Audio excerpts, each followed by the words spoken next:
Hello everyone, welcome in. I hope you're doing well.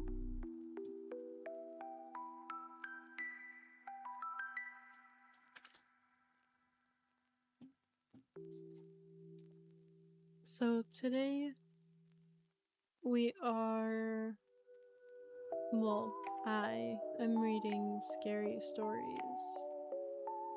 So I'm just gonna put the video that we're listening to on the screen instead of the story. So this is just a random Halloween or like spooky lo-fi I found, and then it's probably gonna switch to another one soon.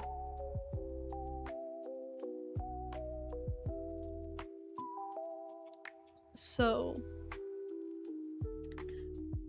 unfortunately I don't know how long each of these stories is gonna take.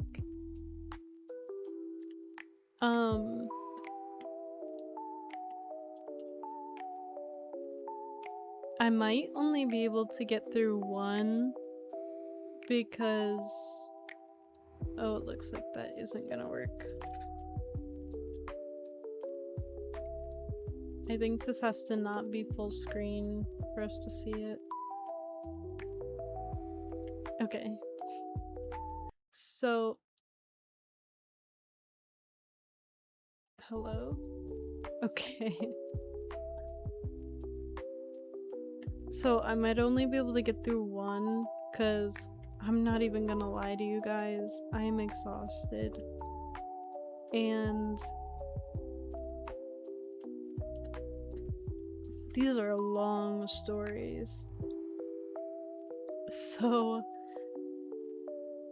Willie, if you are in the chat, you should tell me if you prefer one of the stories to the other, because dude, I'm so tired.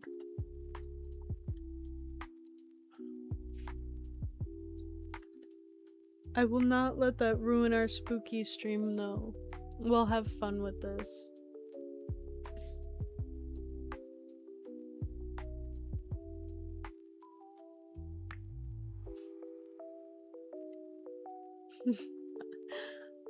Yeah, I'm making you do stuff. I'm making you pick what of the two stories is your favorite.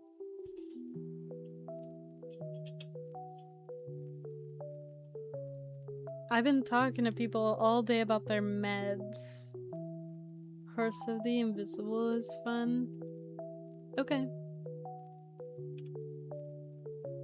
Oh my god, my PC's shitting itself.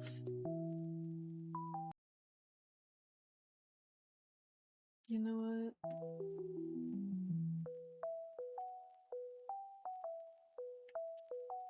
I wish I had something cool to put up for you guys while I was reading. Alas, I do not.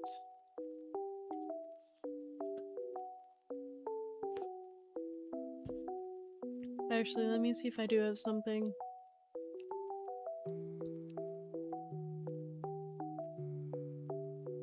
Yes. Full pictures of myself. Let's not do that.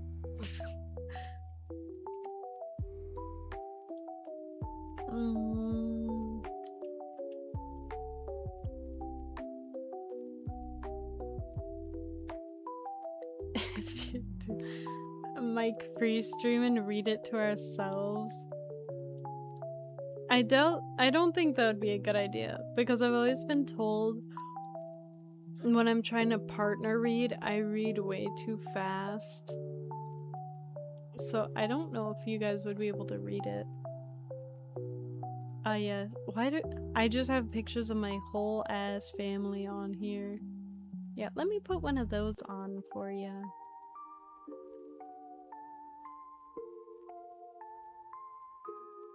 Or my senior pictures. What? Where's all my stream art? Hello?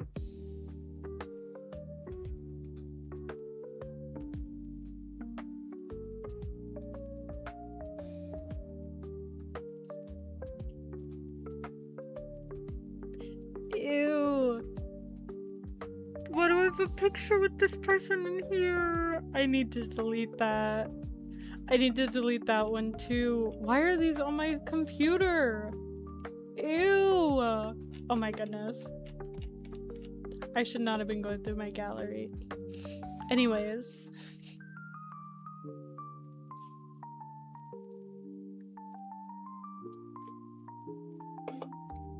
Okay. So I will be reading the story you suggested then. The Horse of the Invisible. Do I need to turn down the lo-fi? Or is it fine? I just want it to be ambiance.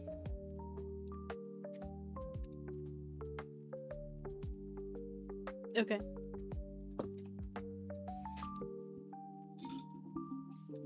Let me move my mic to the optimal place for me to read this.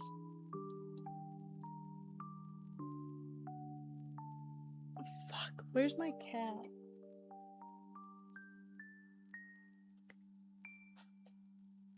It's probably fine. Leave it and we'll see how it goes. Hello, Xenon. Thank you for the first time chat. That's so cool. We are just about to start. Oh my goodness, thank you for the follow. I appreciate that. Thank you for the hydrate.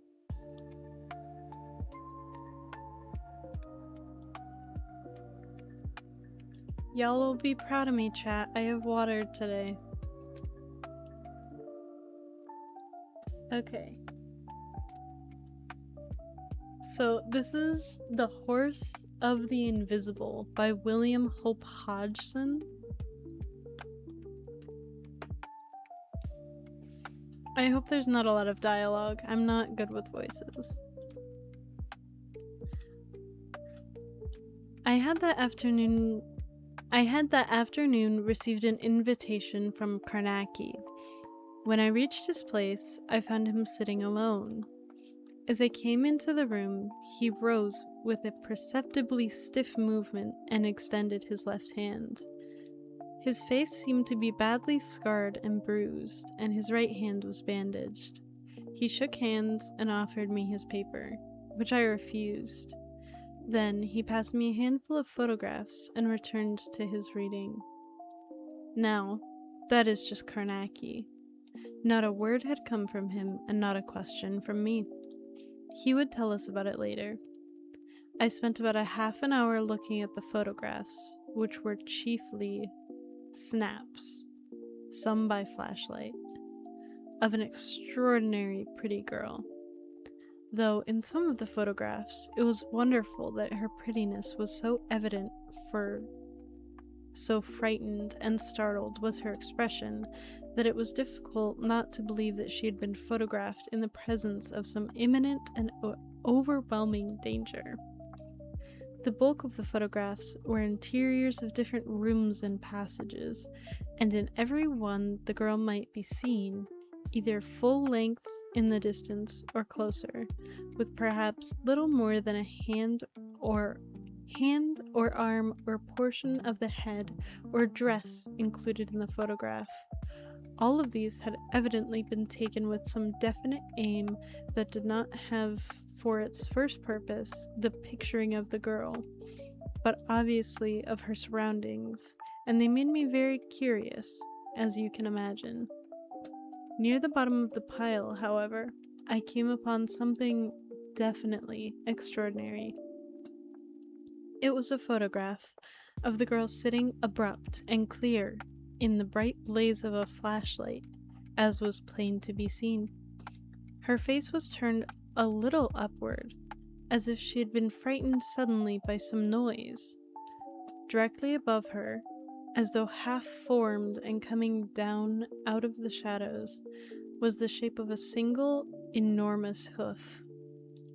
I examined this photograph for a long time without understanding it more than that it had probably to do with some queer case in which Karnacki was interested.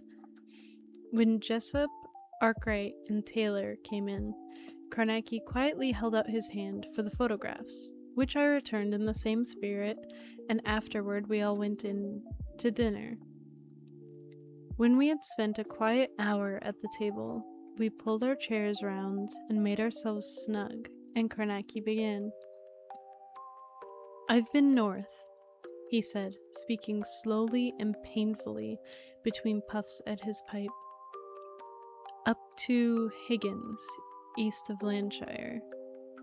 It has been a pretty strange business all round, as I fancy you chaps will think when I have finished. I knew before I went something about the horse story, as I've heard it called, but I never thought of it coming my way, somehow. Although I know now that I never considered it seriously, in spite of my rule always to keep an open mind. Funny creatures, we humans." We are reading The Horse of the Invisible by William Hope Hodgins.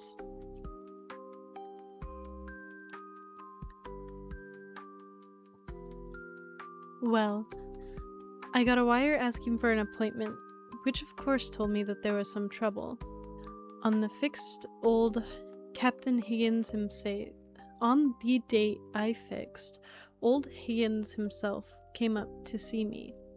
He told me a great many new details about the horse story, though naturally I had always known the main points and understood that if the first child were a girl, that girl would be haunted by the horse during her courtship. It is, as you can see already, an extraordinary story, and though I have always known about it, I never thought it to be anything more than an old-time legend, as I have already hinted. You see, for 7 generations, the Higgins family have had men children for their firstborn, and even the Highnesses themselves have long considered the tales to be little more than a myth.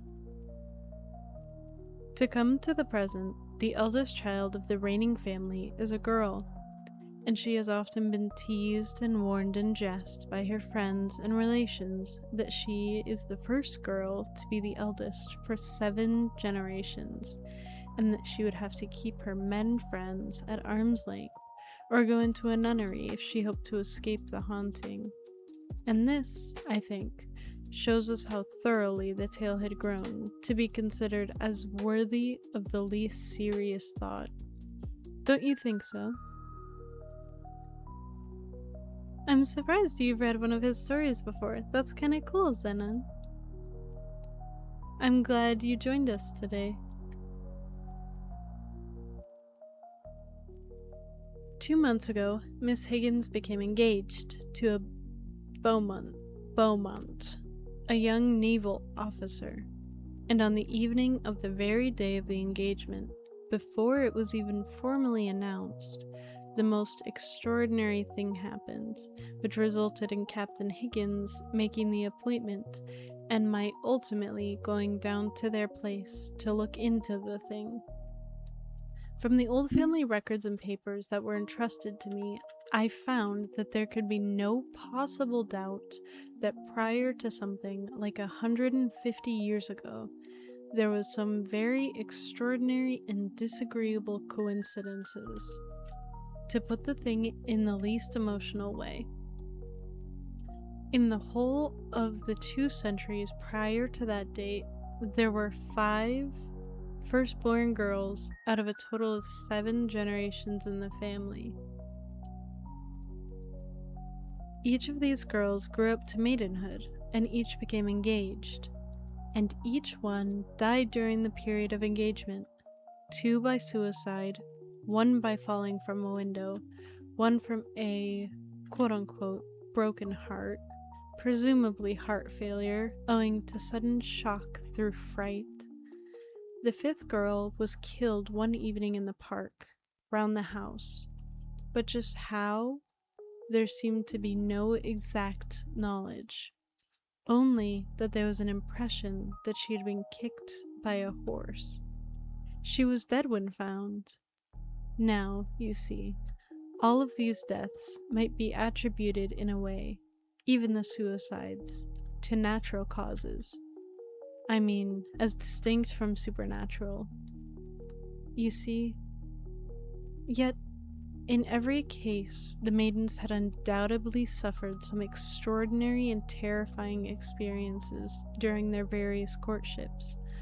For all of the records, there was mention either of neighing of an unseen horse, or the sounds of an invisible horse galloping, as well as many other peculiar and quite inexplicable manifestations. You begin to understand now, I think, just how extraordinary a business it was that I was asked to look into. You're doing genre criticism? I don't think I've ever heard of that before. That sounds really fun though, Zenon.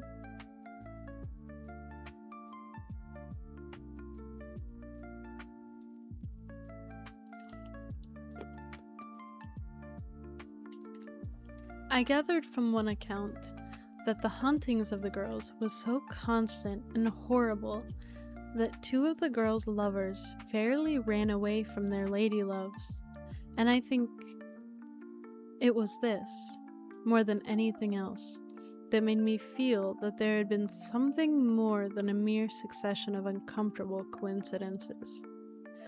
I got a hold of these facts before I had been many hours in the house, and after this, I went pretty carefully into the details of the thing that happened on the night of Miss Higgins's engagement to the Beaumont.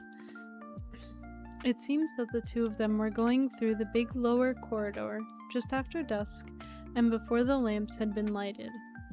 There had been a sudden, horrible neighing in a corridor close to them. Immediately afterward, Beaumont received a tremendous blow, or kick, which broke his right forearm. Then the rest of the family and servants came running to know what was wrong. Lights were brought to the corridor, and afterward the whole house searched, but nothing unusual was found. You can imagine the excitement in the house and the half-incredulous, half-believing talk about the old legend.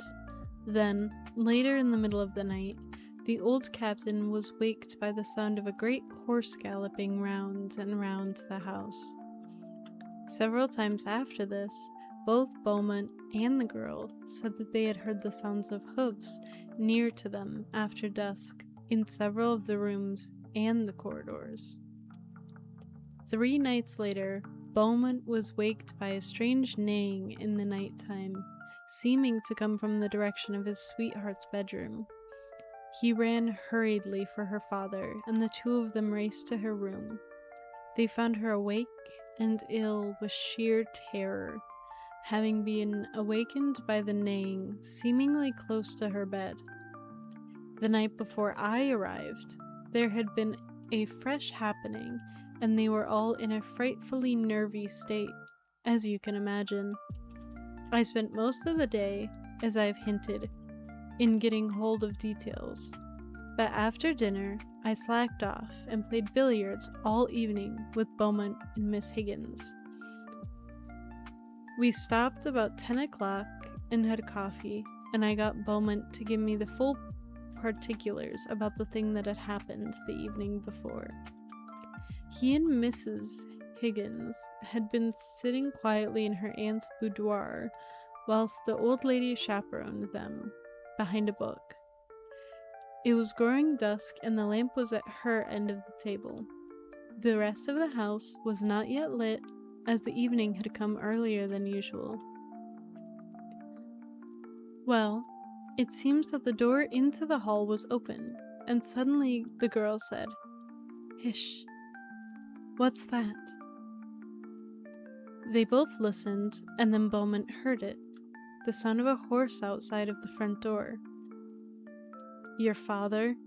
he suggested, but she reminded him that her father was not writing. Of course, they were both ready to feel queer, as you can suppose, but Beaumont made an effort to shake off and went into the hall to see whether anyone was at the entrance. It was pretty dark in the hall, and he could see the glass panels of the inner draft door, clear-cut in the darkness of the hall. He walked over to the glass and looked through, into the drive beyond, but there was nothing in sight. He felt nervous and puzzled and opened the inner door and went out on to the carriage circle. Almost directly afterward, the great hall door swung to with a crash behind him. He told me that he had a sudden awful feeling of having been trapped in some way. That's how he put it. He whirled round and gripped the door handle, but something seemed to be holding it with a vast grip on the other side. Yeah, Grandmaster, or not Grandmaster, holy shit. Willie, I can't read. I feel like you've grasped that already.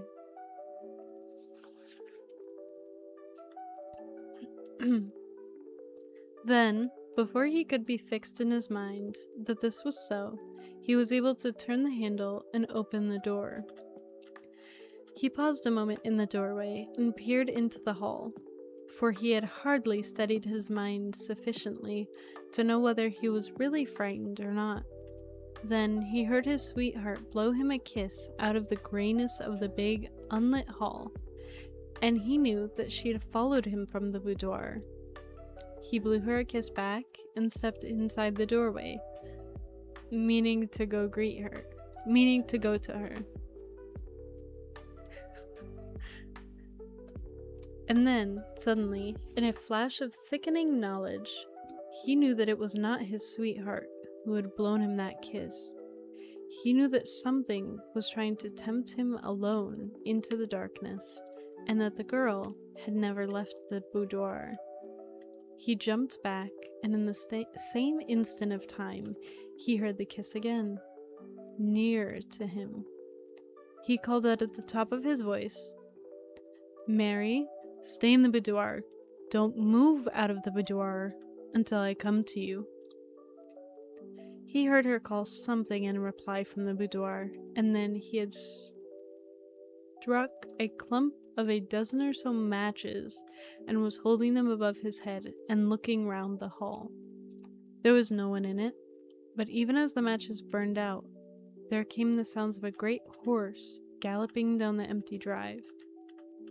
Now you see, both he and the girl had heard the sounds of the horse galloping. Did you make the character? Which character? Oh, the one on my overlay? I did not. My artist is tagged under the chat. I don't know if you can see it. Her username is Doodlefarts. DOODLEFARTZ. She's great. I love working with her. I need to contact her for more overlays later.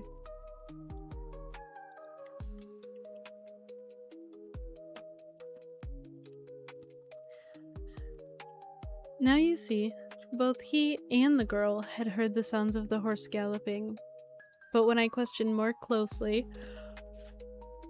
I found that the aunt had heard nothing. Though it is true she is a bit deaf, and she was further back in the room. Of course, both he and Miss Higgins had been in an extremely nervous state and ready to hear anything. The door might have been slammed by a sudden puff of wind owing to some inner door being opened, and as for the grip on the handle, that may have been nothing more than the snick catching. With regards to the kisses and the sound of the horse galloping, I pointed out that these might have seemed ordinary enough sounds, if they had been only cool enough to reason. As I told him, and as he knew, the sounds of a horse galloping carry a long way on the wind, so that what he had heard might have been nothing more than a horse being ridden some distance away. As for the kiss, plenty of quiet noises, the rustle of a paper or a leaf, have a somewhat similar sound, especially if one is in an overstrung condition and imagining things. I finished preaching this little sermon of common sense versus hysteria, and we put out the lights and left the billiard room. But neither Beaumont nor Miss Higgins would agree that there had been any fancy on their parts. We had come out of the billiard room by this time and were going along the passage, and I was still doing my best to make both of them see the ordinary, commonplace possibilities of the happening when what killed my pig, as the saying goes, was the sound of a hoof in the dark billiard room we had just left. Oh my god, that was a weird sentence. I felt the creep come on me in a flash up my spine and over the back of my head. Miss Higgins whooped like a child with the whooping cough and ran up the passage, giving little gasping screams. Beaumont, however, ripped round on his heels and jumped back a couple of yards. I gave back too a bit, as you can understand. "There it is," he said in a low, breathless voice. "Perhaps you'll believe now?" "There's certainly something," I whispered, never taking my gaze off the closed door of the billiard room. "Hush," he muttered. "There it is again." There was a sound, like a great horse pacing round and round the billiard room with slow, deliberate steps. A horrible cold fright took me, so that it seemed impossible to take a full breath. You know the feeling. And then I saw we must have been walking backward, for we found ourselves suddenly at the opening of the long passage.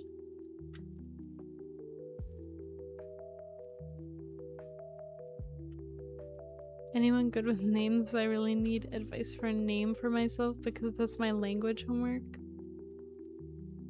I think Nemu sounds good. Yeah, that sounds really good. I like that. You'll have to look up if it means anything too, though, just in case. You never know. It could mean something really cool.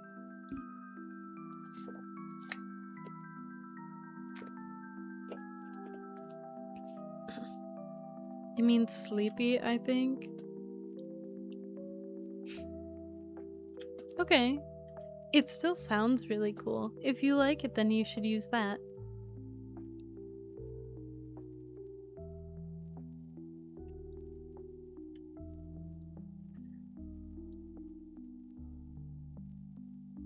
Alright. We stopped there and listened. The sounds went on steadily with a horrible sort of deliberateness, as if the Nemo, as in Captain Nemo, means nobody or no one.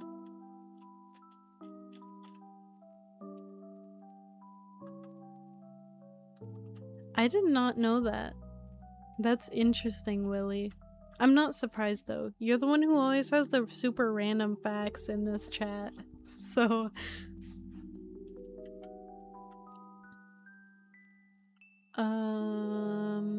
the sounds went on steadily with a horrible sort of deliberateness, as if the brute were taking a sort of malicious gusto in walking about all over the room, which we had just occupied. Do you understand just what I mean? Then there was a pause, and a long time of absolute quiet, except for an excited whispering from some of the people down the big hall. The sound came plainly up the wide stairway. I fancy they were gathered round Miss Higgins with some notion of protecting her. I should think Beaumont and I stood there at the end of the passage for about 5 minutes, listening for any noise in the billiard room. Then I realized what a horrible funk I was in, and I said to him, "I'm going to see what's there." "So am I," he answered. He was pretty white, but he had heaps of pluck. I told him to wait 1 instant, and I made a dash into my bedroom and got my camera and flashlight. I slipped my revolver into my right-hand pocket and a knuckle duster over my left fist, where it was ready, and yet would not stop me from being able to work my flashlight. Then I ran back to Beaumont. He held out his hand to show me that he had his pistol, and I nodded, but whispered to him not to be so quick to shoot, as there might be some pretty silly practical joke at work. After all, he had got a lamp from a bracket in the upper hall, which he was holding in the crook of his damaged arm, so that we had a good light. Then we went down the passage toward the billiard room, and as you can imagine, we were a pretty nervous couple. All this time, there had not been a sound, but abruptly, when we were within perhaps a couple of yards of the door, we heard the sudden clumping of a hoof on the solid parquet floor of the billiard room. And the instant afterward, it seemed to me that the whole place shook beneath the ponderous hoof falls of some huge thing coming toward the door. Both Beaumont and I gave back a pace or two, and then realized and hung on to our courage, as you might say, and waited. The great tread came right up to the door, and then stopped, and there was an instant of absolute silence, except that so far as I was concerned, the pulsing in my throat and temples almost deafened me. Fun theory. The movie Finding Nemo, people say Nemo doesn't exist. I did see that theory.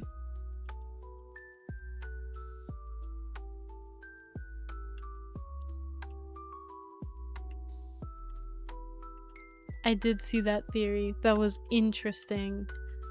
I wouldn't be surprised, except for the fact that they made a second movie about it, in which Nemo was in, which kind of got rid of that theory.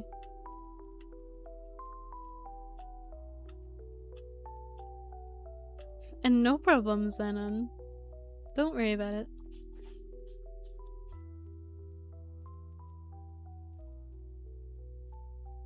I dare say we waited quite half a minute, and then came the further restless clumping of a great hoof. Immediately afterward, the sound came right on, as if some invisible thing passed through the closed door, and the ponderous tread was upon us. We jumped, each of us, to our side of the passage, and I know that I spread myself stiff against the wall. The clunk, clunk, clunk, clunk of the great hoofs falling past right between us, and slowly and with deadly deliberateness down the passage. I heard them through a haze of blood beats in my ears and temples, and my body was extraordinarily rigid and pringling, and I was horribly breathless. I stood for a little time like this, my head turned so I could see up the passage. I was conscious only that there was a hideous danger abroad. Do you understand? And then, suddenly, my pluck came back to me. I was aware that the noise of the hoofbeats sounded near the other end of the passage. I twisted quickly and got my camera to bear and snapped off the flashlight. Immediately afterward, Beaumont let fly a storm of shots down the passage and began to run, shouting, "It's after Mary! Run! Run!"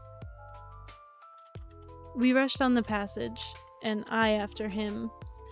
We came out on the main landing and heard the sound of a hoof on the stairs, and after that, nothing. And from thence onward, nothing. Down below us, in the big hall, I could see a number of the household round Miss Higgins, who seemed to have fainted, and there were several of the servants clumped together a little way off, staring up at the main landing, and no one saying a single word. About some 20 steps up the stairs was the old Captain Higgins, with a drawn sword in his hand, where he had halted, just below the last hoof sound. I think I never saw anything finer than the old man standing there between his daughter and that infernal thing. I dare say you can understand the queer feeling of horror I had passing that place on the stairs where the sound had ceased.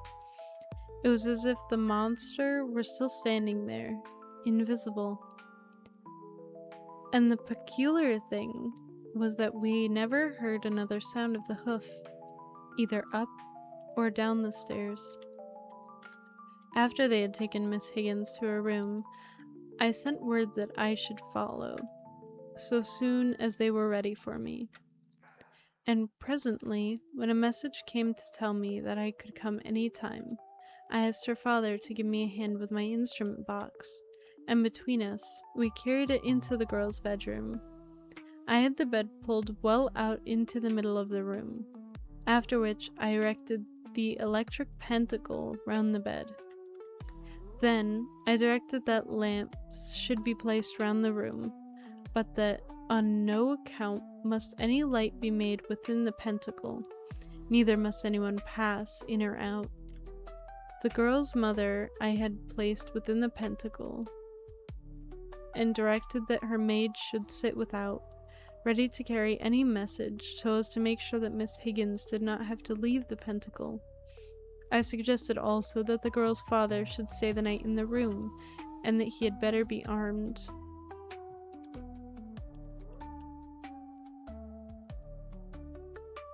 Wrangling? Sounds like a cool new species name. Oh my goodness, it does sound cute. It sounds like something that would be in, like, Arcane as a creature.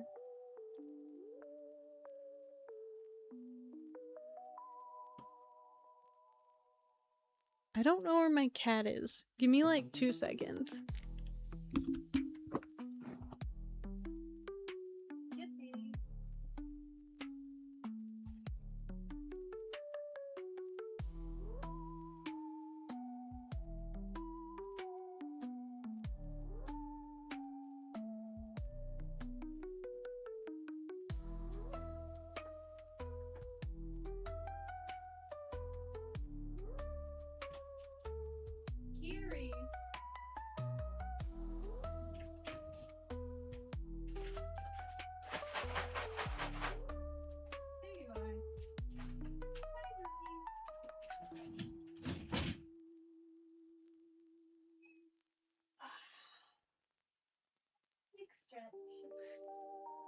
Good girl. I found her. I got 4 cats, 2 small and 2 adults at my aunt's place. They're so cute. Kiri is cute, but she's also a menace. Hey! Stop. You have not said hi to your people in so long. You deserve to say hi. Well, you should say hi. It is rude to not speak to your people.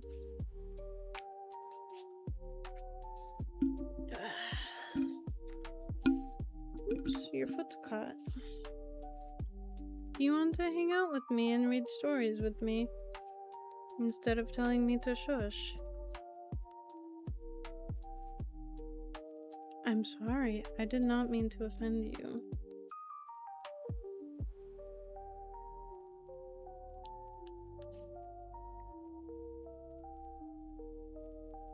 Are you good, girly? One of them is a little special. He treats humans like a cat treat. That's so cute but painful.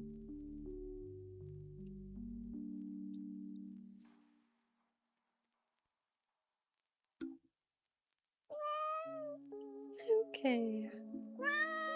Do you want to be put down? Do you want me to put you down?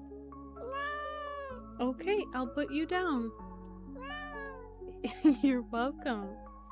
Can I have your collar? Can I have this? Thank you.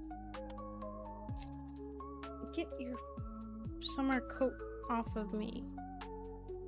I do not want kitty hair all over me.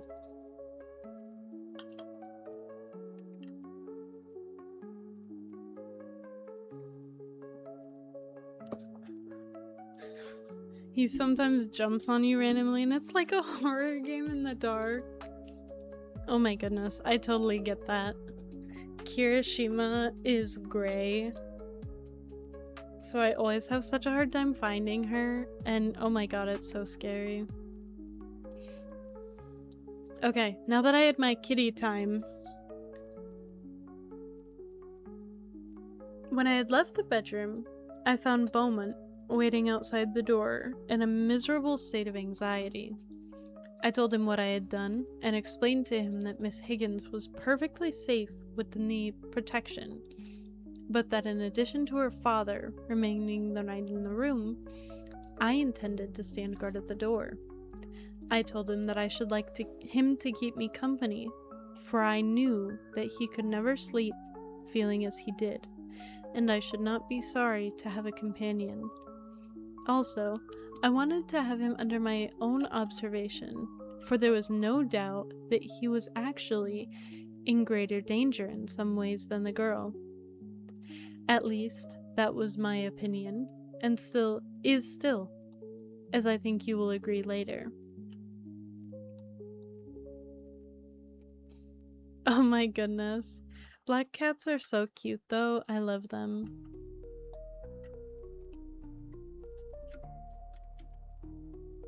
I asked him whether he would object to my drawing a pentacle round him for the night, and got him to agree. But I saw that he did not know whether to be superstitious about it, or to regard it as more of a piece of foolish mumming. But he took it seriously enough when I gave him some particulars about the Black Veil case. When young Astor died, you remember, he said it was a piece of silly superstition and stayed outside. Poor devil. The night passed quietly enough until a little while before dawn, when we both heard the sounds of a great horse galloping round and round the house, just as the old Captain Higgins had described it. You can imagine how queer it made me feel, and directly afterward, I heard someone stir within the bedroom. I knocked at the door, for I was uneasy, and the captain came. I asked whether everything was right, to which he replied yes, and immediately asked me whether I had heard the galloping, so I know he had heard them also. I suggested that it might be well to leave the bedroom door open a little until the dawn came in, as there was certainly something abroad. This was done, and he went back to the room to be near his wife and daughter. I had better say here that I was doubtful whether there was any value in the defense about Miss Higgins, for what I term the personal sounds of the manifestation were so extraordinarily material that I was inclined to parallel this case with that one of Harford's, where the hand of the child kept materializing within the pentacle and patting the floor. As you will remember, that was a hideous business. Yet as it chanced, nothing further happened, and so soon as daylight had fully come, we all went off to bed. Beaumont knocked me up about midday, and I went down and made breakfast into lunch. Miss Higgins was there and seemed in very fair spirits, considering. She had told me I had made her feel almost safe for the first time for days. She told me also that our cousin, Harry Parsket, was coming down from London, and she knew that he would do anything to help fight the ghost. And after that, she and Beaumont went out into the grounds to have a little... Oh my goodness, sorry I yawned. To have a little time together. I had a walk in the grounds myself and went round the house, but saw no traces of hoof marks. And after that I spent the rest of the day making an examination of the house, but found nothing. I made an end of my search before dark and went to my room to dress for dinner. When I got down, the cousin had just arrived, and I found him one of the nicest men I have met for a long time. A chap with a tremendous amount of pluck, and the particular kind of man I like to have with me in a bad case like this one I was on. I could see what puzzled him most was our belief in the genuineness of the haunting, and I found myself... Oh my goodness, Kitty. That was so mean. I found myself almost wanting something to happen, just to show him how true it was. As it chanced, something did happen, with a vengeance. Beaumont and Miss Higgins had just gone for a stroll, just before the dusk, and Captain Higgins asked me to come into his study for a short chat whilst Parsket went upstairs with his traps, for he had no man with him. I'm saving up for the FNAF jump scare. I just took my headphones off, so you might want to save it until I say something about my headphones next.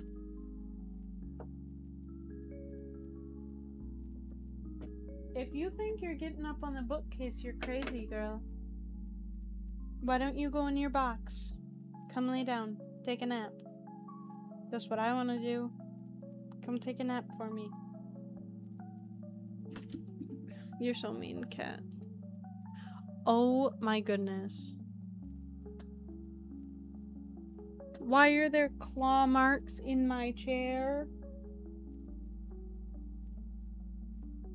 I'm pissed.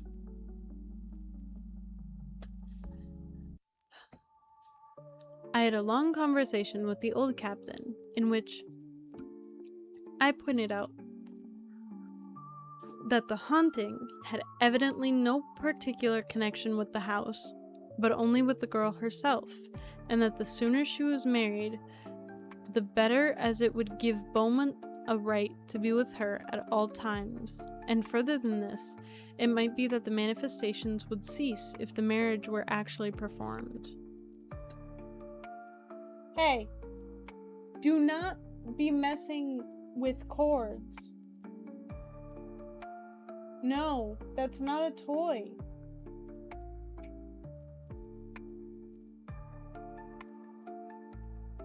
Kiri, take it. Oh my goodness. Run, Kiri.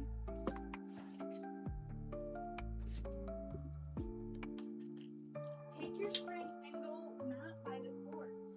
See? Look. Look how easy that is.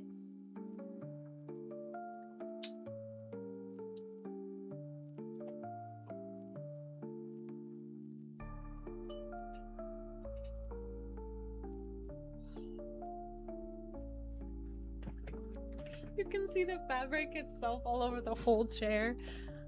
Oh my goodness, I would be so mad.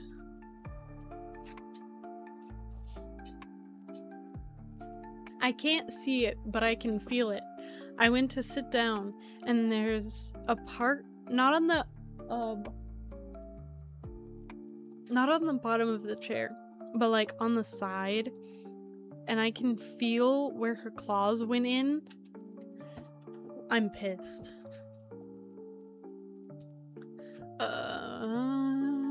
Okay. The old man nodded in agreement to this, especially to the first part, and reminded me that 3 of the girls who were said to have been haunted had been sent away from home and met their deaths whilst away. And then, in the midst of our talk, there came a pretty frightening interruption, for all at once the old butler rushed into the room, most extraordinarily pale. Miss Mary, sir. Miss Mary, sir, he gasped. She's screaming. Out in the park, sir, and they say they can hear the horse. The captain made one dive for a rack of arms and snatched down his old sword and ran out, drawing it as he ran. I dashed out and up the stairs, snatched my camera, flashlight, and a heavy revolver, gave one yell at Parsket's door, "The horse!" and was down and into the grounds. Away in the darkness, there was confused shouting, and I caught the sounds of shooting out amongst the scattered trees. And then, from a patch of blackness to my left, there burst suddenly an infernal gobbling sort of neighing. Instantly, Excuse you! Excuse you! What? What? What? Oh my goodness. What? Ow. What do you want? Why are you yelling at me? Do you want pets?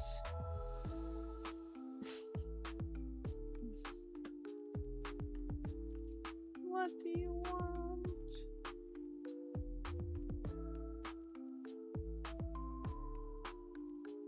I do not live to serve you, Kiri.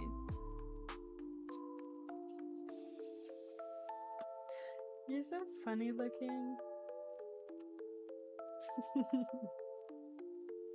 Why are you trying to bite me while I'm petting you?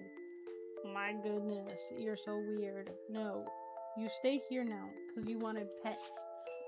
Nope, I captured you. Kiri will be playing the part of the gobbling neighing of the horse this evening. Yes. Perfect. You did so great, Kiri.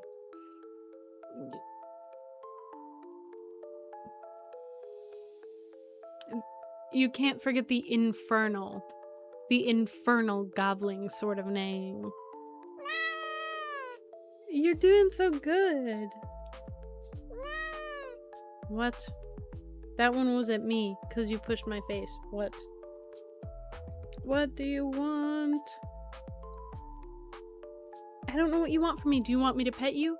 Do you not want me to pet you? What? Bye, Zenon.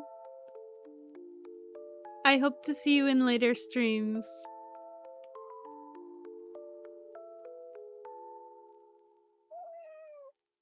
I can hear the infernalness. Me too. I don't know what you want me to do then. You yelled at me when I wasn't giving you attention. Now you're yelling at me because I'm giving you attention. What do you want? Also, you're putting your claws in my throat. What was that?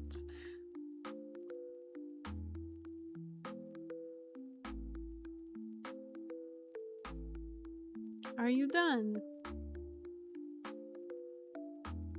Good.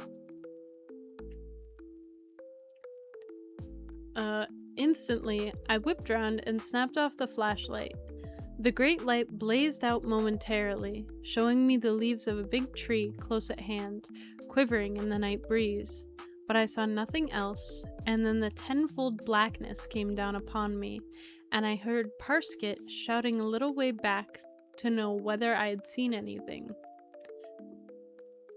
The next instant, he was beside me, and I felt safer for his company, for there was some incredible thing near to us, and I was momentarily blind because of the brightness of the flashlight. What was it? What was it?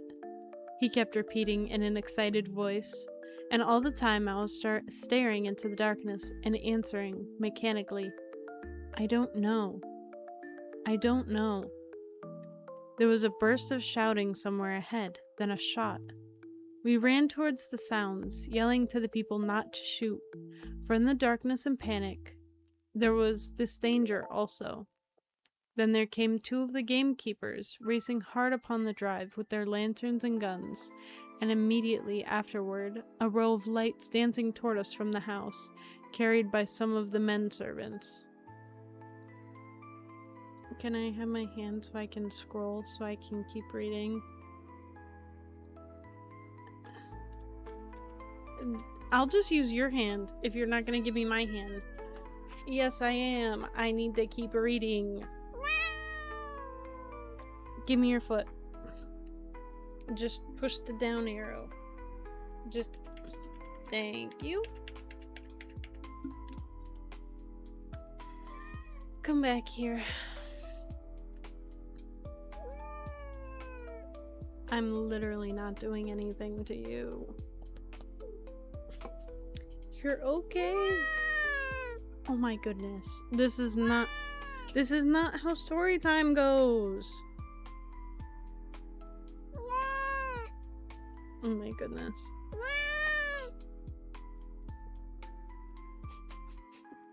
Do you want to be put down? Kiri. Kirishima. Kiri. Do you want me to put you down?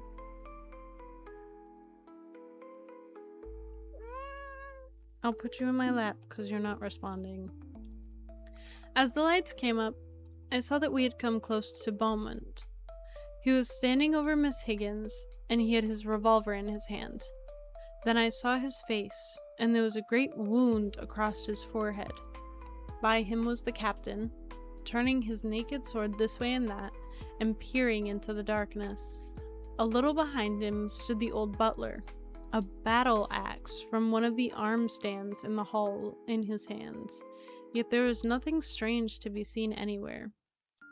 We got the girl into the house and left her with her mother and Beaumont, whilst a groom rode for a doctor, and then the rest of us, with the 4 other keepers, all armed with guns and carrying lanterns, searched round the home park, but we found nothing. When we got back, we found that the doctor had been. He had bound up Beaumont's wound, which luckily was not deep, and ordered Miss Higgins straight to bed. I wish. I went upstairs with the captain and found Beaumont on guard outside of the girl's door. I asked him how he felt, and then, so soon as the girl and her mother were ready for us,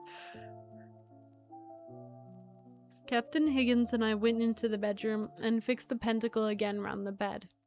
They had already got lamps about the room, and after I had set the same— Why did you just hit my foot?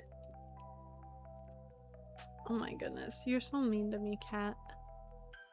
They had already got lamps around their room, and after I had set the same order of watching as the previous night, I joined Beaumont outside of the door. Parsket had come up while I had been in the bedroom, and between us, we got some idea from Beaumont as to what happened out in the park. It seems that they were coming home from their stroll from the direction of the West Lodge. It had got dark, and suddenly Miss Higgins said, "Hush," and came to a standstill. He stopped and listened, but heard nothing for a little.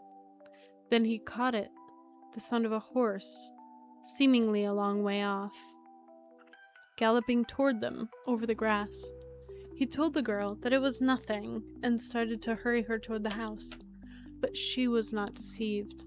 Of course, in less than a minute, they heard it quite close to them in the darkness, and they started running. Then Miss Higgins cut her foot and fell. She began to scream, and that is what the butler heard. As Beaumont lifted the girl, he heard the hoofs come thudding right at him. He stood over her and fired all 5 chambers of his revolver right at the sounds. He told us that he was sure he saw something that looked like an enormous horse's head right upon him in the light flash of his pistol. Immediately afterward, he was struck with a tremendous blow, which knocked him down, and then the captain and the butler came running up, shouting. The rest, of course, we knew. About 10 o'clock, the butler brought us up a tray, for which I was very glad, as the night before I had got rather hungry. I warned Beaumont, however, to be very particular not to drink any spirits. I also made him give me his pipe and matches. At midnight, I drew a pentacle round him in Parsket, and I sat one on each side of him. Outside the pentacle, for I had no fear that there would be any manifestation made against anyone except Beaumont or Miss Higgins. What? At midnight I drew a pentacle round him in Parsket. I sat one on each side of him, outside the pentacle, for I had no fear that there would be any manifestation made against anyone except Beaumont. No. Sorry, words are not wording. Okay. We'll just say that sentence made sense. After that, we kept pretty quiet. The passage was lit by a big lamp at each end, so that we had plenty of light, and we were all armed. Beaumont and I with revolvers, and Parsket with a shotgun. In addition to my weapon, I had my camera and flashlight. Now and again, we talked in whispers, and twice the captain came out of the bedroom to have a word with us. About 1:30, we all grown very silent, and suddenly, about 20 minutes later, I held up my hand, silently, for there seemed to be a sound of galloping out in the night. I knocked on the bedroom door for the captain to open it, and when he came, I whispered to him that we thought we heard the horse. For some time, we stayed listening, and both Parsket and the captain thought they heard it, but now I was not so sure. Neither was Beaumont. Yet afterward, I thought I heard it again.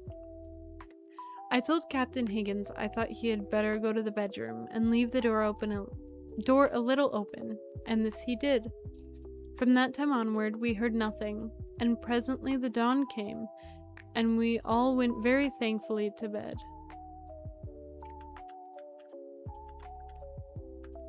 When I was called at lunchtime, I had a little surprise for Captain Higgins. When I was called at lunchtime, I had a little surprise, for Captain Higgins told me that they had held a family council and had decided to take my advice and have the marriage without a day's more delay than possible. Beaumont was already on his way to London to get a special license, and they hoped to have the wedding the next day. This pleased me, for it seemed the sanest thing to be done in the extraordinary circumstances, and meanwhile I should continue my investigations. But until the marriage was accomplished, my chief thought was to keep Miss Higgins near to me. After lunch, I thought I would take a few experimental photographs of Miss Higgins and her surroundings. Sometimes the camera sees things that would seem very strange to normal human eyesight. With this intention, and partly to make an excuse to keep her in my company as much as possible, I asked Miss Higgins to join me in my experiments. She seemed glad to do this, and I spent several hours with her, wandering all over the house, from room to room, and wherever the impulse came, I took a flashlight of her, in the room or corridor in which we chanced to be at in the moment. After we had gone right through the house in this fashion, I asked her whether she felt sufficiently brave to repeat the experiments in the cellars. She said yes. So I rooted out Captain Higgins and Parsket, for I was not going to take her even into what you might call artificial darkness, without help and companionship at hand. Victorian spoke in a way that can be tricky on the tongue. I can tell.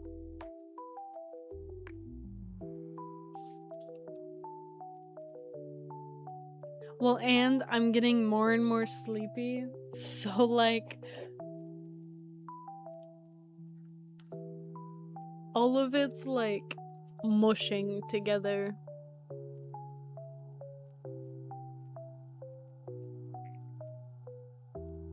Okay. When we were ready, we went down into the wine cellar. Captain Higgins carrying a shotgun, and Parsket a specially prepared background and a lantern. I got the girl to stand in the middle of the cellar, whilst Parsket and the captain held out the background behind her. Then I fired off the flashlight, and we went into the next cellar, where we repeated the experiment. Then in the third cellar, a tremendous pitch-black place, something extraordinary and horrible manifested itself. I had stationed Miss Higgins in the center of the place, with her father and Parsket holding the background, as before. When all was ready, and just as I pressed the trigger of the flash, there came in the cellar that dreadful gobbling neighing that I had heard out in the park. It seemed to come from somewhere above the girl, and in the glare of the sudden light, I saw that she was staring tensely upward, but at no visible thing. And then, in the succeeding comparative darkness, I was shouting to the captain and Parsket to run Miss Higgins out into the daylight. This was done instantly, and I shut and locked the door afterward, making the 1st and 8th signs of the Sama ritual opposite to each post and connecting them across the threshold with a triple line. There is no way you just jumped in the clean laundry, bro.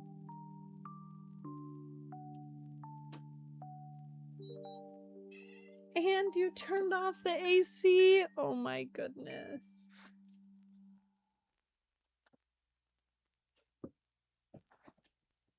You're trying to kill me, cat.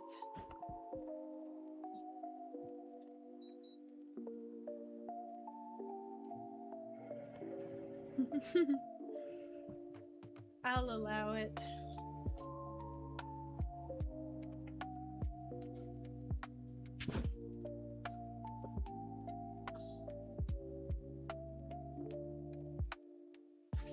It is. Most of the clean laundry's black too, because with my new job I have to wear black pants. So like all of that stuff is black, and she's shedding her summer coat.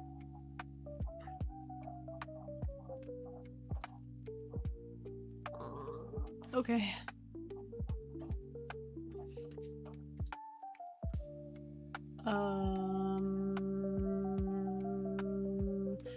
In the meanwhile, Parsket and Captain Higgins carried the girl to her mother and left her there in a half fainting. What the fuck just happened? I just lost it. I might have closed the tab on accident.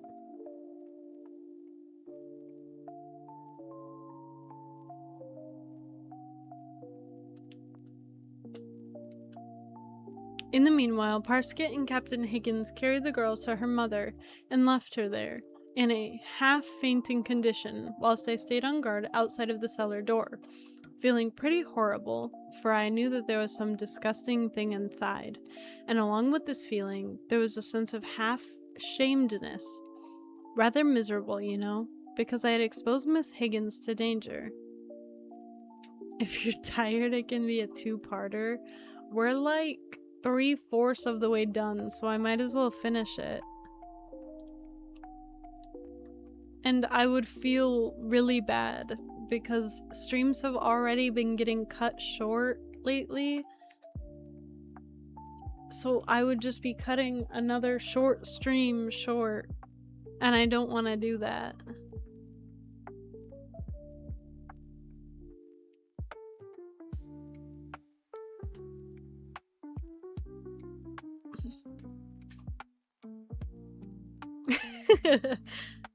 I was just trying to give you an out. I was hoping you'd refuse and carry on. Well, I was gonna continue anyways.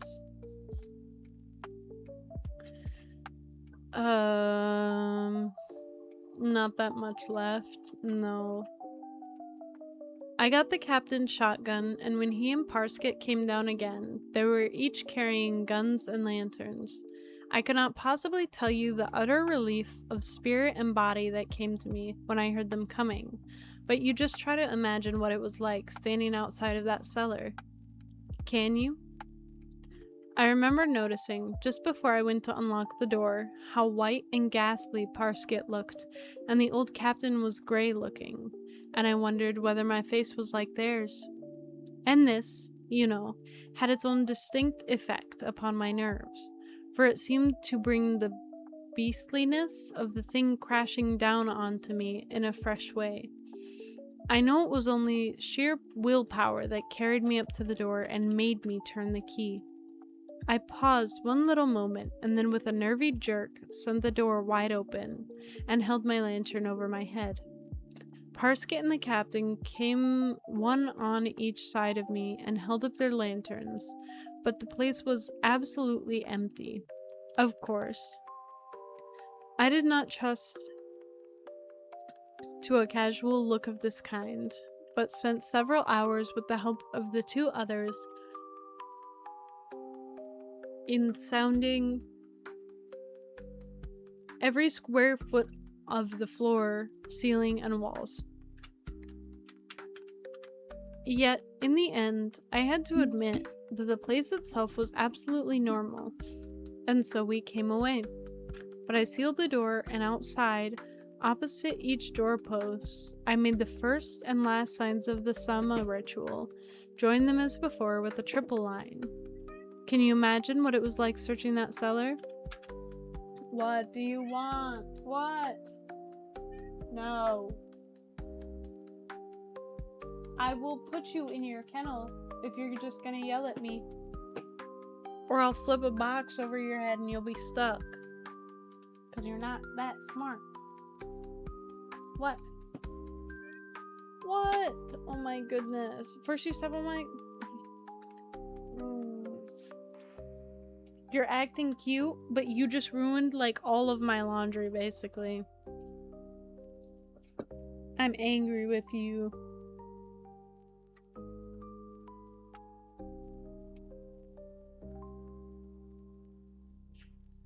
When we got upstairs, I inquired very anxiously how Miss Higgins was, and the girl came out herself to tell me she was alright and that I was not to trouble about her or blame myself, as I told her I had been doing.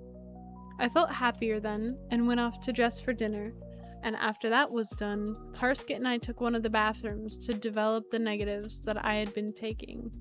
Yet none of the plates had anything to tell us until we came to the one that was taken in the cellar.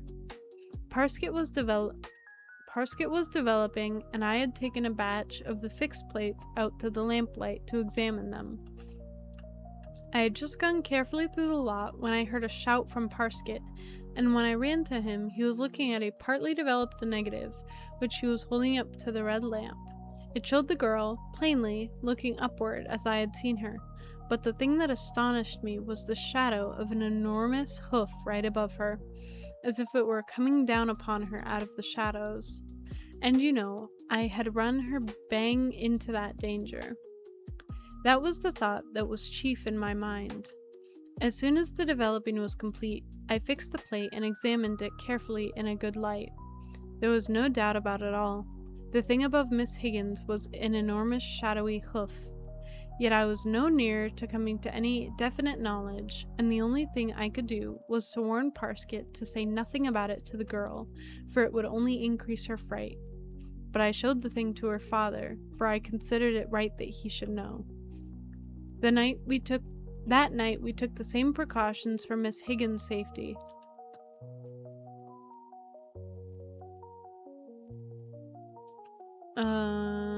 As on the 2 previous nights, and Parsket kept me company. Yet the dawn came in without anything unusual having happened, and I went off to bed. When I got down to lunch, I learned that Beaumont had wired to say he would be in soon, after 4. Also that a message had been sent to the rector, and it was generally plain that the ladies of the house were in a tremendous fluster.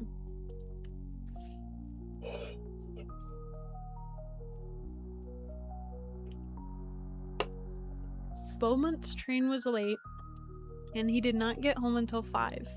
But even then, the rector had not put in an appearance, and the butler came in to say that the coachman had returned without him, as he had been called away unexpectedly. Twice more during the evenings, the carriage was sent down, but the clergyman had not returned, and we had to delay the marriage until the next day. That night, I arranged the defense round the girl's bed, and the captain and his wife sat up with her as before. Beaumont, as I expected, insisted on keeping watch with me, and he seemed in a curiously frightened mood. Not for himself, but for Mrs. Higgins. He had a horrible feeling, he told me, that there would be a final, dreadful attempt on his sweetheart that night.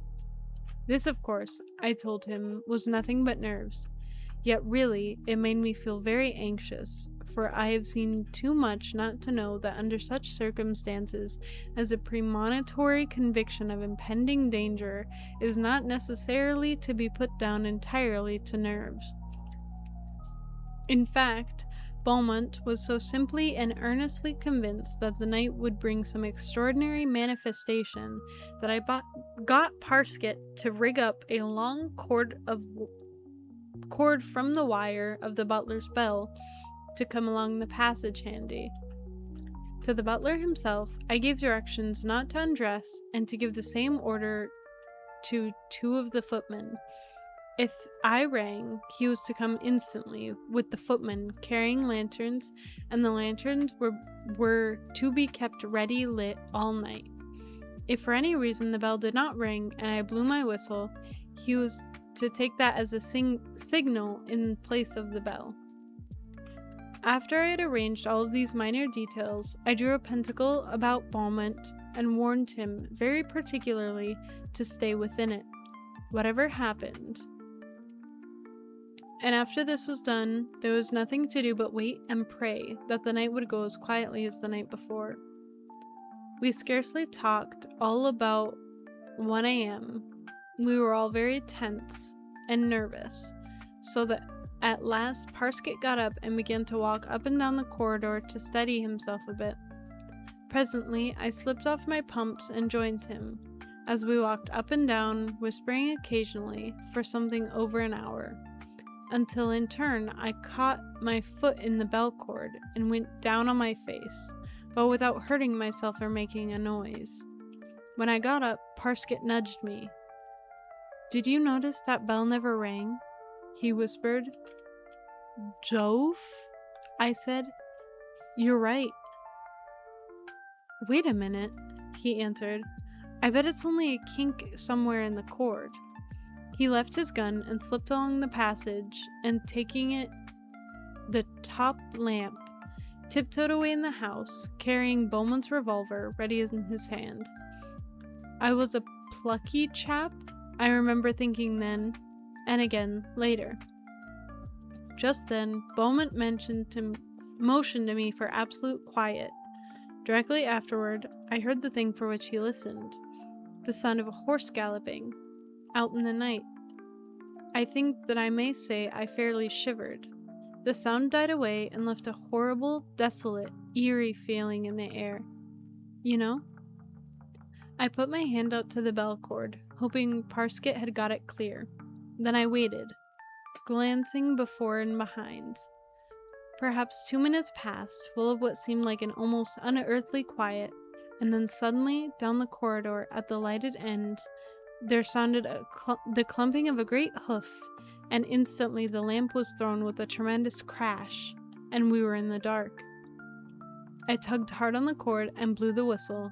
Then I raised my snapshot and fired the flashlight. The corridor blazed into brilliant light, but there was nothing, and then the darkness fell like thunder.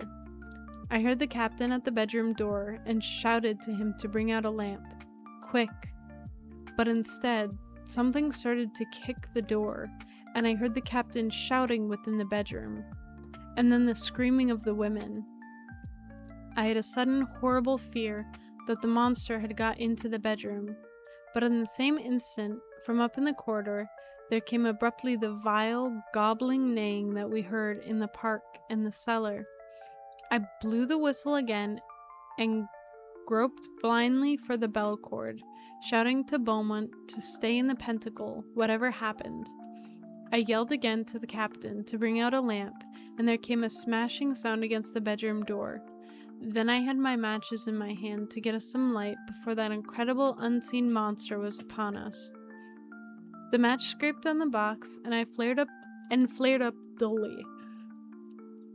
And in the same instant, I heard a faint sound behind me. I whipped round in a kind of mad terror and saw something in the light of the match. A monstrous horse head close to Beaumont. Are we doing spooky stories? Yes, we are. Well, just one. I'm about to go to bed after this. Or maybe another one. It depends. Look out, Beaumont, I shouted in a sort of scream. It's behind you. The match went out abruptly, and instantly there came a huge bang of Parsket's double barrel, fired evidently single-handed by Beaumont close to my ear, as it seemed. I caught a momentary, oh my goodness, I almost said monetary. I caught a momentary glimpse of the great head in the flash of an enormous hoof amid the belch of fire and smoke, seeming to be descending upon Beaumont. In the same instant, I fired 3 chambers of my revolver. There was a sound of a dull blow, and then that horrible gobbling neigh broke out close to me. I fired twice the sound. Immediately afterward, something struck me. I was knocked backward. I got onto my knees and shouted for help at the top of my voice. I heard the women screaming behind the closed door of the bedroom, and was dully aware that the door was being smashed from the inside. And directly afterward, I knew that Beaumont was struggling with some hideous thing near to me. For an instant, I held back, stupidly, paralyzed with funk, and then blindly, and in sort of rigid chill of gooseflesh, I went to help him, shouting his name. I can tell you, I was nearly sick with the naked fear I had on me. There came a little choking scream out of the darkness, and that I jumped forward into the dark. I gripped a vast furry ear. Then something struck me another great blow, knocking me sick. I hit back, weak and blind, and gripped with my other hand at the incredible thing. Abruptly, I was dimly aware of a tremendous crash behind me and a great burst of light. There were other lights in the passage, and a noise of feet and shouting. My hand grips were torn from the thing they held. I shut my eyes stupidly and heard a loud yell above me, and then a heavy blow, like a butcher chopping meat, and then something fell upon me. Hi, Nova. Don't worry. If you were watching Izu, it's totally okay. You don't have to apologize. I was helped to my knees by the captain and the butler. On the floor lay an enormous horse head, out of which protruded a man's trunk and legs. On the wrists were fixed great hoofs. It was the monster. The captain cut something with the sword that he held in his hand, and stooped and lifted off the mask, for that is what it was. I saw the face then of the man who had worn it. It was Parsket. He had about a wound across the forehead where the captain's sword had bit through the mask. I looked bewilderedly from him to Beaumont, who was sitting up, leaning against the wall of the corridor. Then I stared at Parsket again. By Jove! I said at last, and then I was quiet, for I was so ashamed for the man. You can understand, can't you?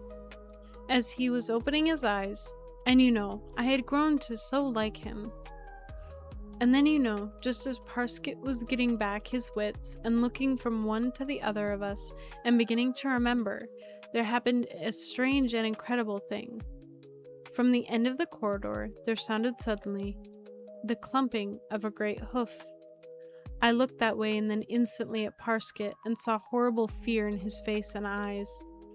He wrenched himself round weakly and then stared in mad terror up the corridor to where the sound had been, and the rest of us stared in a frozen group. I remember vaguely half sobs and whispers from Miss Higgins' bedroom, all the while that I stared frightenedly up the corridor. The silence lasted several seconds, and then abruptly there came again the clumping of the great hoof away at the end of the corridor. And immediately afterward, the clunk, clunk, clunk, clunk of mighty hoofs coming down the passage toward us. Even then, most of us thought it was some mechanism of Parsket's still at work, and we were in the queerest mixture of fright and doubt. I think everyone looked at Parsket, and suddenly the captain shouted out, "Stop this damned fooling at once! Haven't you done enough?" For my part, I was now frightened, for I had a sense that there was something horrible and wrong, and then Parsket managed to gasp out, "It's not me! My God, it's not me!" And then, it seemed to come home to everyone in an instant that there was really some dreadful thing coming down the passage. There was a mad rush to get away, and even the old captain gave back with the butler and the footman. Beaumont fainted outright, as I found afterward, for he had been badly mauled. I was just flattened back against the wall, kneeling as I was, too stupid and dazed to even run. And almost in the same instant, the ponderous hoof falls sounded close to me, and seeming to shake the solid floor as they passed. Abruptly, the great sound ceased, and I knew in a sort of sick fashion that the thing had halted opposite to the door of the girl's bedroom. And then I was aware that Parsket was standing rocking in the doorway with his arms spread across, so as to fill the doorway with his body. Parsket was extraordinarily pale, and the blood was running down his face from the wound in his forehead. And then I noticed he seemed to be looking at something in the passage with a particular, desperate, fixed, incredibly masterful gaze. But there was nothing to be seen. And suddenly, the clunk, clunk, clunk, clunk recommenced and passed onward down the passage. In the same moment, Parsket pitched forward out of the doorway onto his face. There were shouts from the huddle of men down the passage, and the two footmen and the butler simply ran, carrying their lanterns. But the captain went against the side wall with his back and put the lamp he was carrying over his head. The dull tread of the horse went past him and left him unharmed, and I heard the monstrous hoof falls going away and through the quiet house, and after that, a dead silence. Then the captain moved and came toward us, very slow and shaky, with an extraordinarily grey face. I crept toward Parsket, and the captain came to help me. We turned him over, and, I knew in a moment that he was dead. But you can imagine what a feeling it sent through me. I looked at the captain, and suddenly he said, that,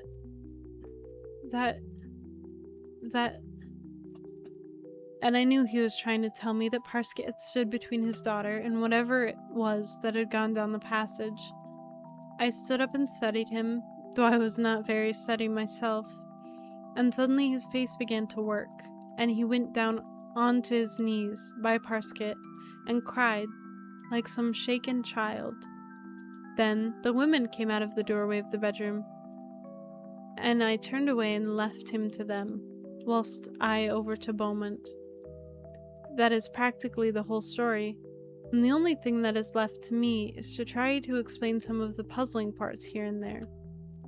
Perhaps you have seen that Parsket was in love with Miss Higgins, and this fact is the key to a good deal that was extraordinary. He was doubtless responsible for some portions of the haunting. In fact, I think for nearly everything. But I can prove nothing, and what I have to tell you is chiefly the result of deduction. In the first place, it is obvious that Parsket's intention was to frighten Beaumont away, and when he could not do this, I think he grew so desperate that he really intended to kill him. I hate to say this, but the facts force me to think so.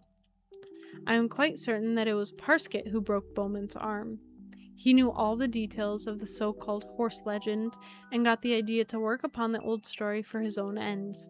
He evidently had some method of slipping in and out of the house, possibly through one of the many French windows, or possibly he had a key to one or two of the garden doors.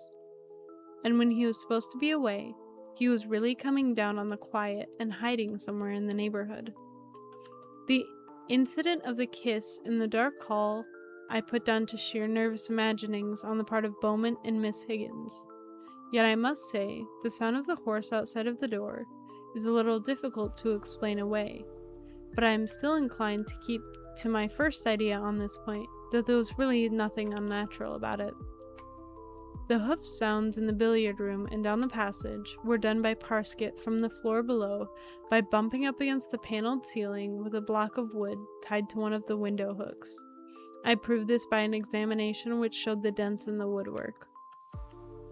The sounds of the horse galloping around the house were possibly made also by Parsket, who must have had a horse tied up in the plantation nearby, unless indeed he made the sounds himself.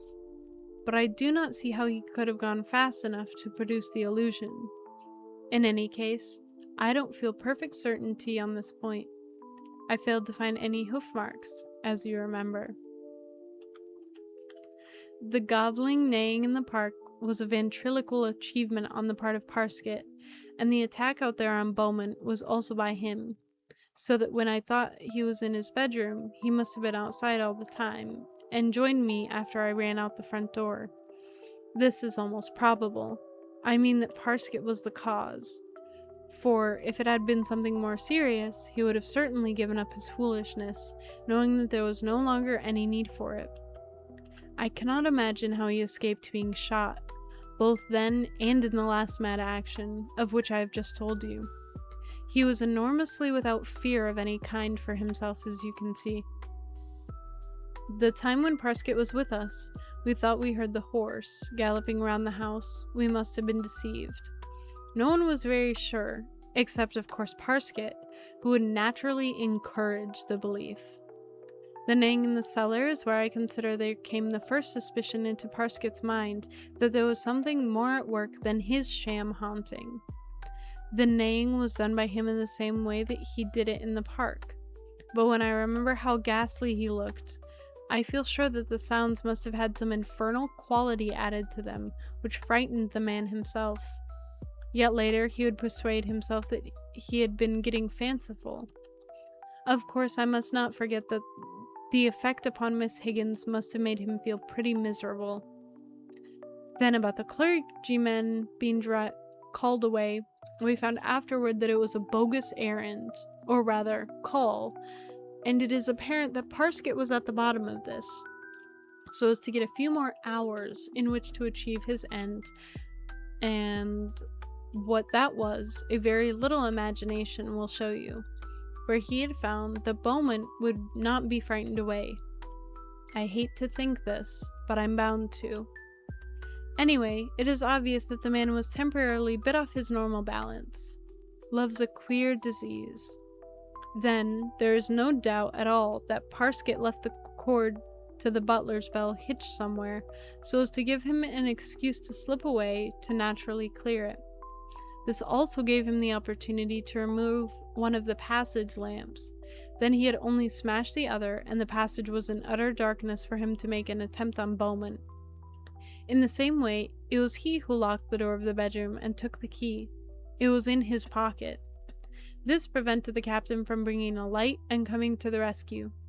But Captain Higgins broke down the door with a heavy fender curb, and it was his smashing door that sounded so confusing and frightening in the darkness of the passage. The photograph of the monstrous hoof above Miss Higgins in the cellar is one of the things I am less sure about. It might have been faked by Parsket whilst I was out of the room, and this would have been easy enough to anyone who knew how. But you know, it does not look like a fake. Yet there is as much evidence of probability that it was faked as against, and the thing is too vague for an examination to help to a definite decision, so I will express no opinion one way or the other. It is certainly a horrible photograph. And now I come to that last dreadful thing. There has been no further manifestation of anything abnormal, so that there is an extraordinary uncertainty in my conclusions. If we had not heard those last sounds, and if Parsket had not shown that enormous sense of fear, the whole of this case could be explained in the way which I have shown. and in fact, as you have seen, I am of the opinion that almost all of it can be cleared up. But I see no way of going past the thing we heard at last, and the fear that Parsket showed. His death? No, that proves nothing. And the inquest, it was described somewhat untechnically as due to heart spasm. That is normal enough, and leaves us quite in the dark as to whether he died because he stood between the girl and some incredible thing of monstrosity. The look on Parsket's face and the thing he called out when he heard the great hoof sounds coming down the passage seemed to show that he had the sudden realization of what before then may have been nothing more than a horrible suspicion, and his fear and appreciation of some tremendous danger approaching was probably more keenly even real than mine. And then he did one fine, great thing. And the cause? I said. What caused it? Carnacki shook his head. God knows, he answered with a peculiar, sincere reverence. If that thing was what it seemed to be, one might suggest an explanation which would not offend one's reason, but which may be utterly wrong. Yet I have thought, though it would take a long lecture on thought induction, to get you to appreciate my reasons, that Parsket had produced what I might term a kind of induced haunting, a kind of induced simulation of his mental conceptions to his desperate thoughts and broodings. It is impossible to make it clear in a few words. But the old story, I said. Why may not there have been something in that? There may have been something in it, said Carnacki, but I do not think it had anything to do with this. I have not clearly thought out my reasons yet, but later I may be able to tell you why I think so. And the marriage? And the cellar? Was there anything found there?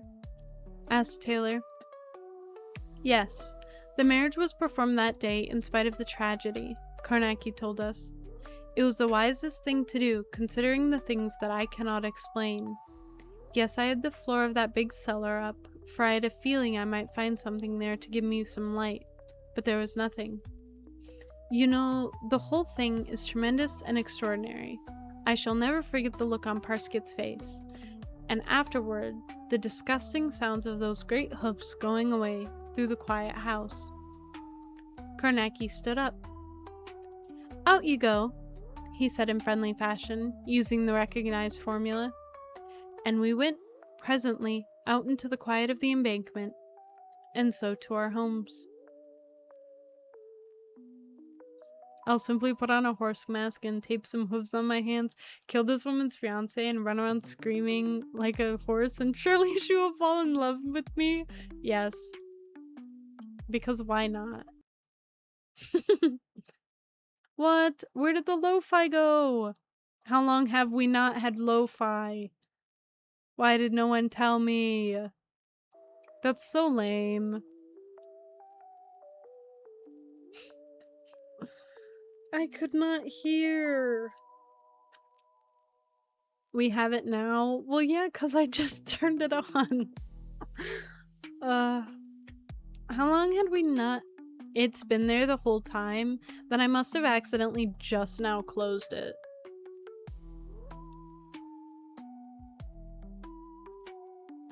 I think I lost my cat again. It's fine. We had it for a majority of that.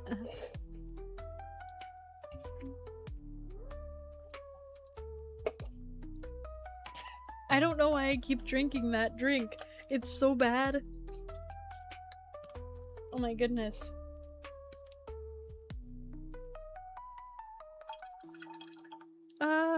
I should not have moved that. That was so dumb. I'm pouring it into a cup of other gross drinks. I'll dump it out eventually.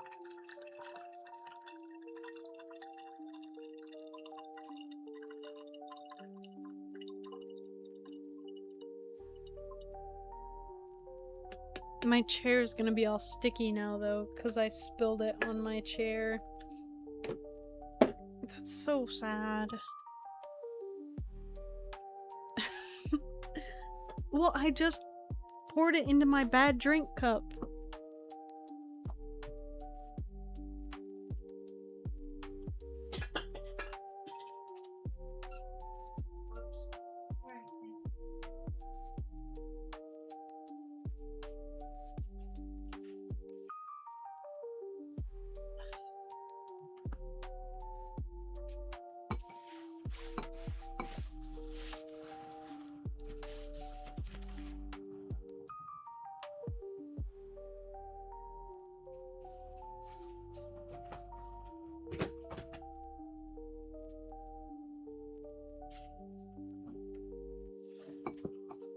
Well, quick poll chat, who else has a bad drink cup? I do not. Well, technically, it's a water bottle that I just fill with other bad drinks. And then eventually, I'll take the bottle downstairs and dump it all out. It's okay, I got a napkin and I wiped my chair off. I'll be fine. I'll live.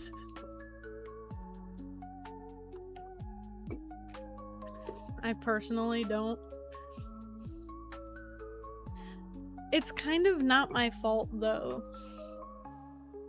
I'm very picky when it comes to drinks and food, so I usually don't drink them all. And then I don't want to get up and go dump them out in the sink, so I got a bottle.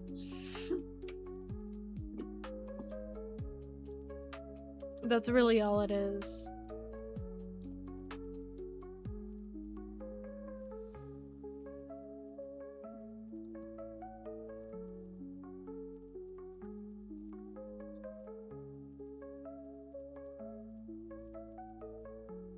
Personally do not care to hear about the bad food hamper. I don't have a bad food hamper. That's called one of my friends.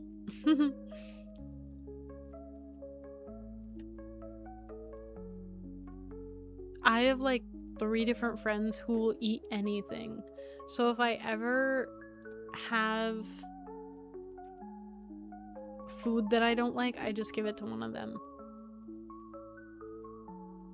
I don't think it's a fault to be had.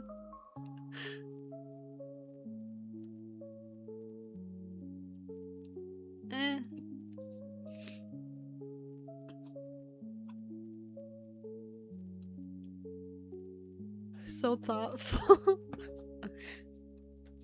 Hey, they're the ones who said that was okay. So...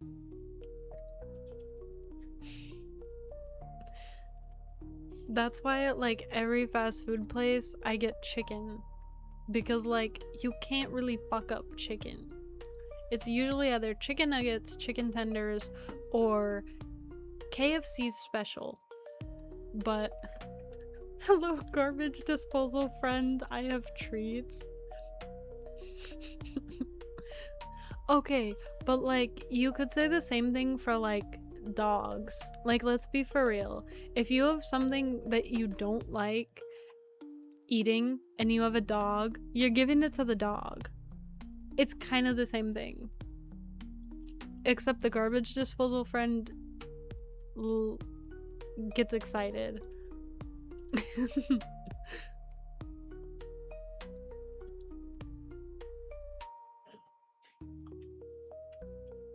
So now you're comparing your friends to dogs. I need to get off. Bye.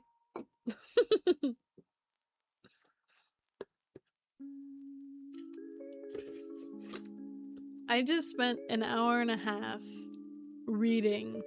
Well, a dog isn't a person. True. I spent an hour and a half reading. I spent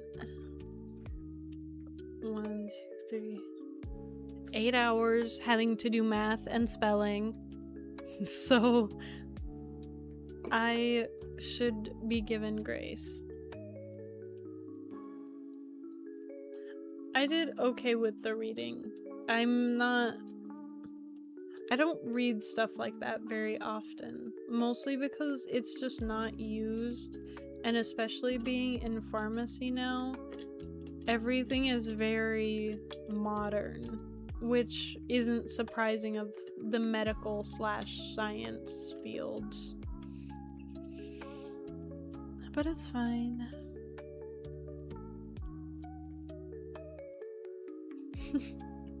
I love that emote. I think I say that every time you use it, Nova. But I truly do love that emote.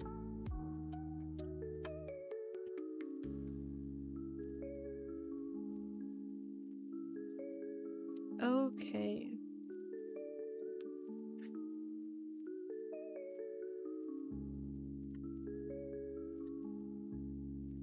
I tried to pick one that wasn't too crazy with the fancy words. That's okay. Next time I'll pick a really fancy one or something. Do I need to put out a new schedule? Okay. On Sunday, I love it more. Okay. So unfortunately I am going to end stream, so I just have a few bits of information to throw at you guys. On Sundays, before I stream, I am going to start making a weekly streaming schedule. I will try to put the games I'm gonna play on there. If not, and like I can't put the games on there because I just genuinely don't know, it will just be left blank and there will just be a time. But since I'm getting my work schedule 2 weeks in advance, it's gonna be a lot easier for me to have things planned and to be able to plan streams.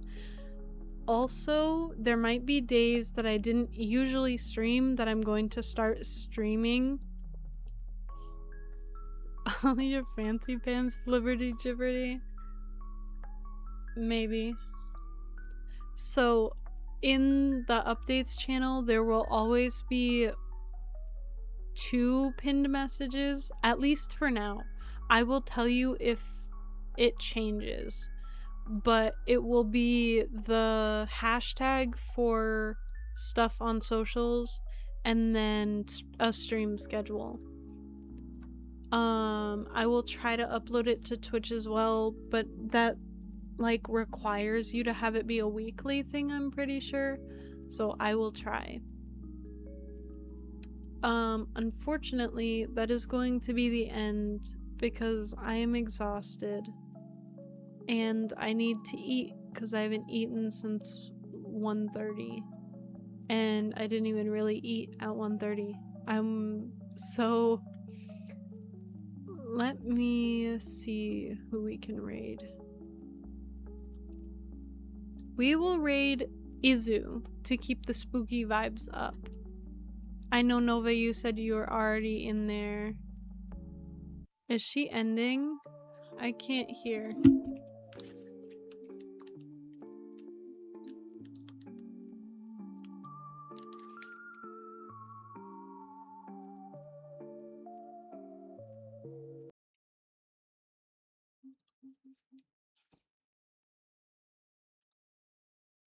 I can't tell if Izu's ending.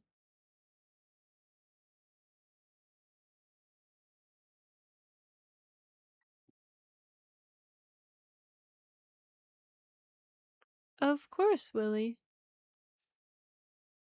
I will try to have some more reading streams this week. Oh, she's trying to raid me. Let's raid okay. I don't know who to raid, guys.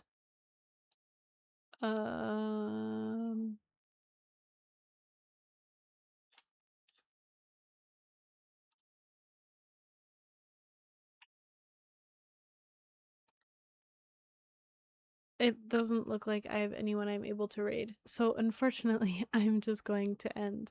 So thank you guys for hanging out, and I will see you next time. Bye.